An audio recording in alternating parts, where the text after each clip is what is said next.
E aí, bora começar a matar esses monstros? Bora, né? Um já foi, faltam 497 mil. Já foi entre aspas, né? Porque não sabemos. Se você é novo por aqui, seja muito bem-vindo. Deixa eu te contar a forma como eu faço as minhas análises de From aqui. Primeiro eu faço um resumo de todo o episódio e em seguida é que eu comento sobre ele. Então se você quiser pular direto pra parte dos comentários, é só você clicar aqui embaixo em análise. Bora pro resumo então. E o sexto episódio da temporada começa com a conversa entre o Boyd e a mãe do Kenny, ele explicando pra ela por que ele manteve a Sarah viva e escondida, mas a conversa nem dura muito tempo porque o Kenny logo chega lá, fica claramente incomodado do Boyd estar ali, então ele vai embora. Bem, na verdade, ele só acha que vai embora. Ele acha que foi embora, que chegou lá na casa do padre, começou a ver uma bailarina dançando, mas na verdade isso tudo estava dentro da cabeça dele, porque ele nem chegou sequer a sair do restaurante. Ele começa a ter essa visão quando ele tá lá na porta pra sair do restaurante.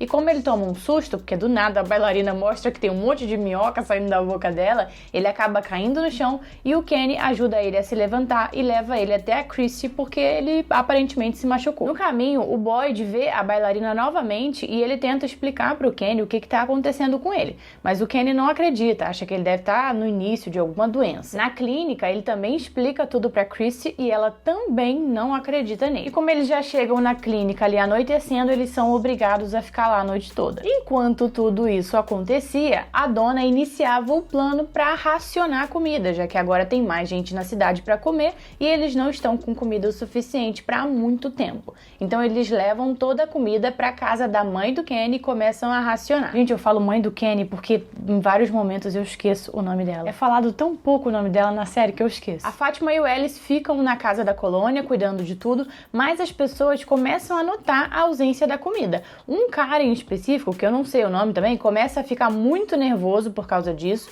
e no meio de uma briga ele acaba enfiando a faca que estava na mão dele no Ellis. Eles são obrigados então a levar o Ellis pra Chrissy no meio da noite, senão ele iria morrer ali mesmo. Então o Eldin bravamente vai lá fora, pega a van e pega o Ellis e a Fátima na frente da casa. Ele vai dirigindo bem rápido e eles conseguem chegar até o hospital e entrar lá. Ao chegar lá, a Chrissy avisa que o Ellis vai precisar de uma transfusão de sangue e quem tem o tipo sanguíneo dele? Obviamente o papai. O Boyd se recusa a doar o sangue pro filho por causa das minhocas que estão dentro dele. Mas ele tem a brilhante ideia de passar isso pra alguém, assim como o Martin passou pra ele. Só que ele não quer passar isso pra ninguém, né? Nenhuma pessoa que tá ali. Então o que ele faz é ir lá fora tentar passar pra algum monstro. Então quando um dos monstros chega perto dele, ele se corta o monstro, encosta a ferida dele na ferida do monstro e fala: meu sangue é o seu sangue agora. O monstro cai duro no chão, então o Boyd acha que funcionou, aí ele volta pra dentro e eles fazem a transfusão de sangue. E o episódio termina com o Boyd e o Kenny olhando o monstro caído do lado de fora e se perguntando se ele morreu mesmo. Façam suas apostas, o monstro realmente morreu ou agora com o sangue do Boyd ele vai se transformar em alguma outra coisa. Eu sei que ele caiu durinho ali no chão, aparentemente tá morto, né? Ele fez aquela cara quando tava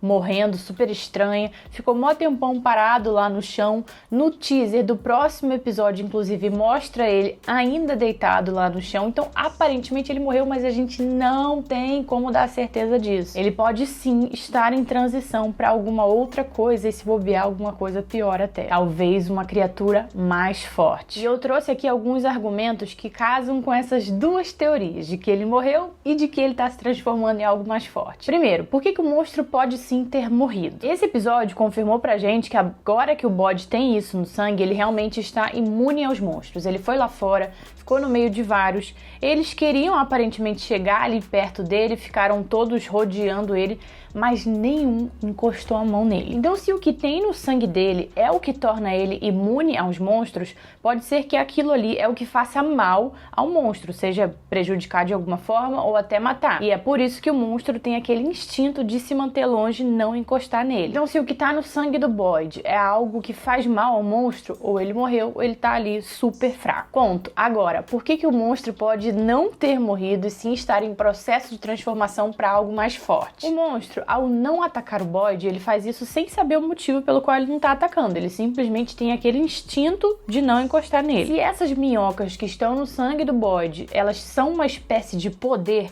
esse poder atua de uma forma no corpo humano. E a forma que ele atua é protegendo ele da ameaça sobrenatural que existe ali. Ou seja, dando ao humano o poder que antes ele não tinha, que era o de se proteger daquela ameaça. Mas a partir do momento em que esse poder entra no sangue do monstro, ele vai atuar de uma outra forma. Ele vai dar ao monstro, assim como deu ao humano, um poder que ele não tinha antes. E o monstro não precisa de defesa contra o humano, porque ele já é o predador, ele já é mais forte que o humano. Então, de que forma esse poder atua dentro do monstro, fazendo com que ele possa fazer as coisas que ele não podia fazer antes, que são várias. Eles não correm, por exemplo, eles não conseguem sentir o cheiro das pessoas, né, para saber onde elas estão, porque se eles pudessem, na época em que não existiam os talismãs e que as pessoas só ficavam se escondendo, não ia sobrar ninguém, se o monstro conseguisse sentir o cheiro. Eles não andam na luz do dia, ó, já são 3, hein? Não conseguem entrar nas casas com o amuleto na porta ou sem que eles sejam convidados, já são 4 aí, coisas que eles não podiam fazer antes e que talvez eles possam fazer agora com o poder do sangue deles. Eles não, né, que por enquanto só tem um monstro que foi infectado com as minhocas. Os monstros são terríveis, mas tem essas coisas que eles não conseguem fazer. Então, se essa teoria de que o monstro ficou mais forte, vai ser um final de temporada frenético. Mas se o monstro tiver morrido, também vai ser algo legal, porque eles finalmente vão ter arrumado uma maneira de matar os monstros, né? Vão poder bolar uma maneira de usar o sangue do Boyd para poder matar os monstros e vão poder também estudar o corpo dele ali, ver do que ele é feito, o que tem dentro dele, se ele parece um humano mesmo por dentro e tal. Consegui finalmente estudar um pouco mais sobre aquele lugar, né? Então, ambas as situações podem trazer episódios muito maneiros. Mas você tá torcendo pra quê? Pro monstro ter morrido ou não? Me conte aqui embaixo nos comentários. Como eu já mencionei, na promo do próximo episódio, né? Falei teaser, mas na promo do próximo episódio, eles mostram ali o monstro ainda no chão. E acho que é o Boyd e a Chrissy ali. E o monstro não se mexeu até aquele momento, mas ainda tá de dia. Então a gente nem assim pode ter certeza de que ele morreu ou que ele não morreu. Só de falar da promo do próximo episódio eu já fico muito ansiosa, meu Deus. Agora, um outro assunto, ainda falando sobre isso, mas um outro assunto é a questão de se o Boyd, mesmo tendo feito isso com o monstro, se as minhocas ainda ficaram no corpo dele, no sangue dele ou não. Pra mim, ficaram. Eu não acho que ele consiga transferir aquilo pra um monstro. Eu acho que só dá pra você transferir pra um outro humano. Eu acho que dá até pra você dar um gostinho ali pro monstro, meio que infectar o outro monstro, mas pra fazer a transferência de verdade disso, que parece mais ser uma maldição, né? Parece que você só pode transferir, eu acho, que você só pode transferir pra um outro ser humano e não apenas encostando sangue, falando aquelas palavras lá, meu sangue é o seu sangue agora. E é por isso, inclusive, que eu não acho que o Ellis, mesmo recebendo o sangue do pai, ele esteja com essa, vamos chamar de maldição? Com essa maldição agora. Eu não acho que ele pegou. Eu acho que o Boyd continua sim com essa maldição e que ele não pegou. Porque eu acho que não dá pra você transferir pro monstro. Porque eu acho que isso parece um negócio assim que precisa de um hospedeiro humano, sabe? Vivo. E o monstro não é exatamente humano, não é exatamente um ser vivo. Ele parece mais um morto-vivo. Então eu não acho que dê pra você transferir aquela maldição pra um morto, entre aspas, só pra um ser humano vivo. Então, eu não acho que tenha transferido pro monstro, só tenha infectado ele, e também não acho que tenha transferido pro Ellis. E por que eu acho que o Ellis não pegou, além do Boyd não ter dito as palavras mágicas, vamos dizer assim? É porque eu acho que essa maldição, ela não consegue ficar em 2 hospedeiros. Eu acho que ela só consegue ficar em um ao mesmo tempo. Então, junta isso, dele só ficar em uma pessoa, com o fato dele não ter falado as palavras mágicas, e é por isso que eu acho que o Ellis tá de boa. Ele não pegou a maldição das minhocas pra ele. Mas isso é só teoria, tá, gente? Isso tudo, ó, sai aqui da minha cabeça. Não tem nada confirmado, não. É só o que eu acho. Agora, antes de eu mudar de assunto, uma coisinha. Gente, se o monstro morreu realmente, eles podiam ter usado outro monstro, né? É muita sacanagem você matar o monstro mais foda da série. Aquele cara do sorriso é o monstro mais bizarro que tem. Ele é a cara da série, é ele. Talvez seja por isso mesmo que eles escolheram ele, né? porque ele é a cara da série. Então tinha que ser ele a se transformar em algo mais forte. Torcendo pra ele não ter morrido. Agora sim, mudando de assunto, deixa eu compartilhar com vocês a minha raiva da galera dessa cidade. Que povo mais idiota. Primeiro, eles não compartilham as informações entre si, fica um escondendo coisa do outro.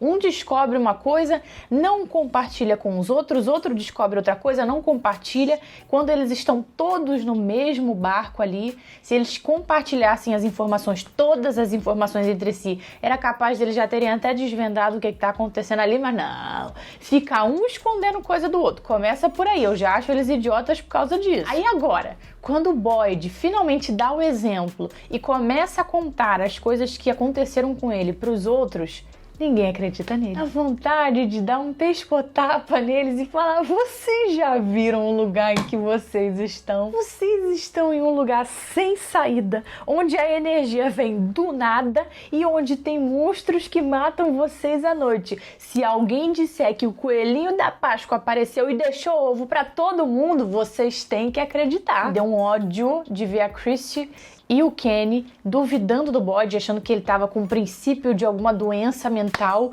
que ele estava alucinando, que aquilo que ele estava contando não era real. Gente, pelo amor de Deus, acordem. Olha, ainda bem que o roteiro se encarregou de fazer isso não durar muito, né? De mostrar as minhocas no braço do Boyd e eles finalmente conseguirem ver e acreditarem nele. Porque se ficasse nesse lenga-lenga, essa historinha deles não acreditarem nele, ia ser muita sacanagem, que é impossível. Naquele lugar é impossível alguém contar algo de sobrenatural que aconteceu e os outros não acreditarem, gente. Eles têm que acreditar em tudo. É obrigatório. Enfim, Christie e Kenny, nota 0 pra vocês. Isso aqui não é o 0, isso aqui é o 0.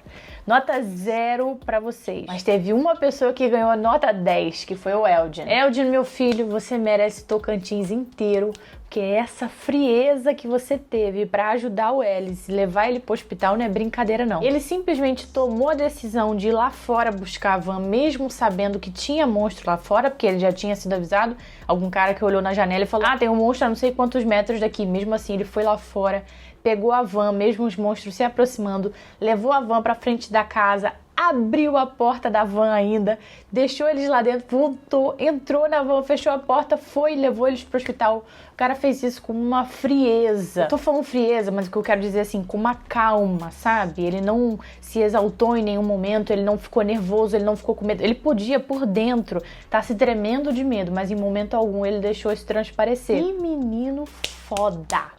Caraca, se não fosse ele, o Ellis tinha morrido ali, porque ninguém ia fazer aquilo que ele fez. E foda também aquele plano sequência deles entrando na van e indo pro hospital. Gente, foi muito bom, foi tenso, foi eletrizante, foi impecável. Eu sabia que esse menino ia fazer diferença na história, eu acho que só tá começando, hein? Essa foi a primeira coisa, assim, de mais importante que ele fez na série, mas eu acho que ele ainda vai ter um papel muito importante na história. Pra finalizar, vamos falar então da questão da comida. O Jim, como acha que tudo aquilo é um experimento, ele acha que isso da comida, da falta de comida, tá sendo algo de propósito, né, que as pessoas que projetaram aquele lugar estão fazendo pra gerar intriga, gerar briga, gerar pânico. Eu não sei se eu concordo com o Jim na parte daquilo ser um experimento, eu ainda tenho muitas dúvidas em relação a isso, mas eu concordo sim que a comida tá sendo usada para desestabilizar as pessoas. Pra vocês verem, só deles terem levado a comida lá da casa da colônia para racionar, já saiu uma briga tão grande que uma pessoa saiu esfaqueada e quase morreu.